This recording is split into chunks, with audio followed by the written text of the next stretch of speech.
This is the brand new Ferrari 12 Cilindri, which from now on I'm going to call the Ferrari 12-cylinder. It's a replacement for the 812 Superfast, and it could be the very last front-engined, naturally aspirated V12 Ferrari ever. But could it also be the greatest Ferrari ever? In this video, I'm going to tell you everything you need to know about it.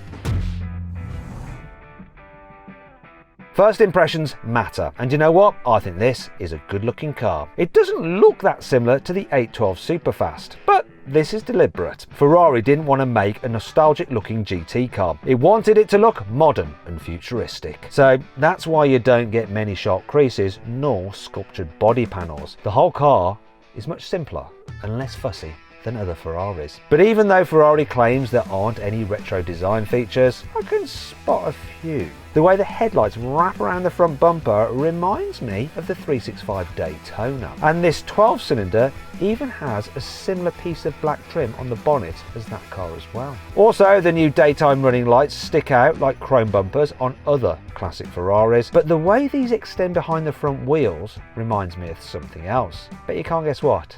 It's actually a Genesis G90. Bet you didn't expect that, and I bet you can't unsee it now. Anyhow, the rest of this car looks nothing like a posh Korean limousine. The windscreen has been pushed as far back as possible to make space for the car's enormous V12 engine, and more on that in a bit. The rear pillars have an exaggerated shape that sweep backwards behind the windows, then it curves forwards towards the middle of the roof. In this respect, it looks similar to the SF90, and it means Ferrari has been able to give the 12-cylinder a glass roof instead of an aluminium or carbon fibre one, though that will actually increase the centre of gravity. Oh well. One of the biggest changes though for the new Ferrari happens around the back. The brake lights have been squashed completely flat. There isn't even a hint of roundness like you get on the SF90. Underneath, there's a huge rear diffuser that you can get in black or carbon. And below that are the quad exhaust pipes, because a Ferrari V12 has to have 4 exhaust pipes. It's actually the law in Italy. However, Ferrari has also flattened these out so they're rectangular and sit inside a metal shroud. I actually prefer the round pipes on other Ferraris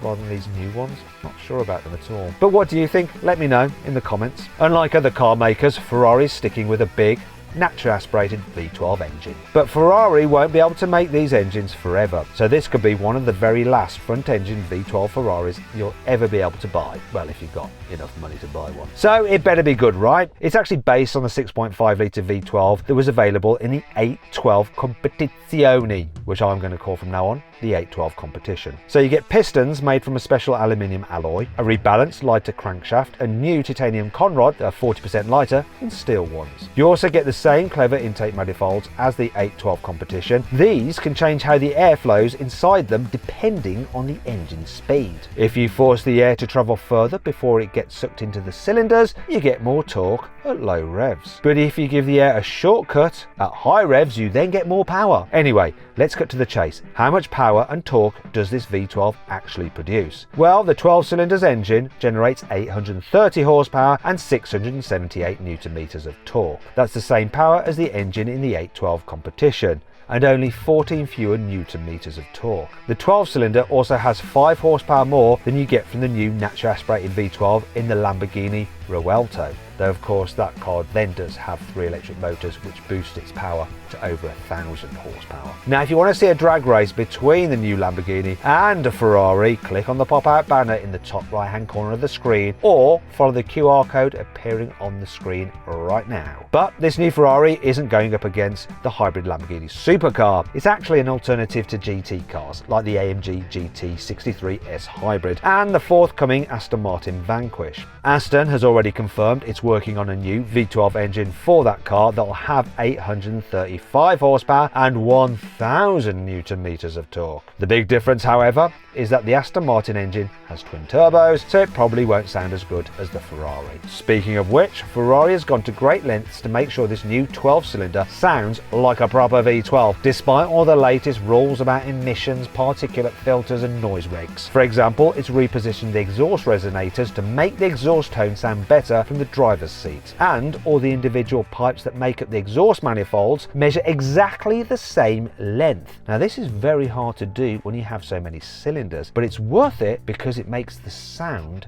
better. These equal length manifolds are one of the reasons why some old V10 and V12 Formula 1 cars sound so good. Well, that and the fact that they rev to almost 20,000 RPM. This new Ferrari doesn't quite rev that high, but Ferrari has confirmed the red line is a pretty staggering 9,500 RPM. That's the same as the new Lamborghini Rialto's V12, and it's also 500 RPM higher than the red line in the old 812 Superfast and the Porsche 911 GT3 RS. If you really want to enjoy the sound of this new Ferrari, you want to get the convertible version. Now, Ferrari normally waits to reveal drop-top versions of its GT cars, but it hasn't this time, because here it is. It's called the 12-cylinder Spider, and it looks exactly how you'd expect.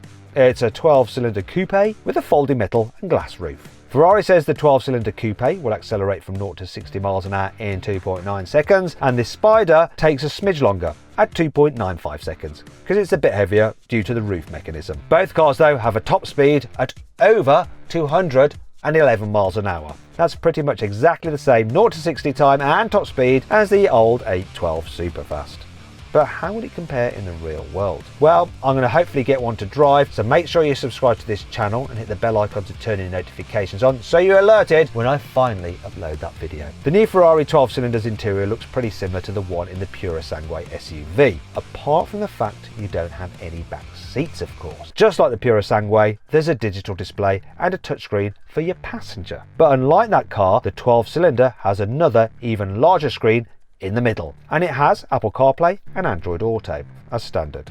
Besides these screens, there's Alcantara everywhere, as you'd expect from a Ferrari, and you'll be able to customise all the leather, all the stitching and all the trim to your heart's content and your wallet's discontent. The 12-cylinder doesn't just look new on the inside, it's completely new under the skin too. The chassis is made from aluminium like the old 812, but the design is different. Ferrari has found a new way to cast the shock towers and roof pillars to make them lighter yet more rigid. As a result, the new car is 15% stiffer than the old 812, and that should improve the handling. And it claims this new car weighs 1,560 kilos, though Ferrari only quotes dry weight because it sounds better. If you want to compare it to other cars' curb weight, you need to add in the weight of a driver and some fluids, so an extra 140 or so kilos. Unlike other front-engine V12 Ferraris, the new 12-cylinder has active aerodynamics, but I bet you can't spot where it is. Look at the way the rear windscreen seems to get wider at the back of the car. Well, the outer triangular sections are actually separate flaps that can raise or lower at speed. They stay flat below 37 miles an hour to reduce drag, but they pop up when you go faster to produce downforce and keep the car more stable, though they actually fold back into low drag mode above 186 miles an hour so the car can hit its top speed.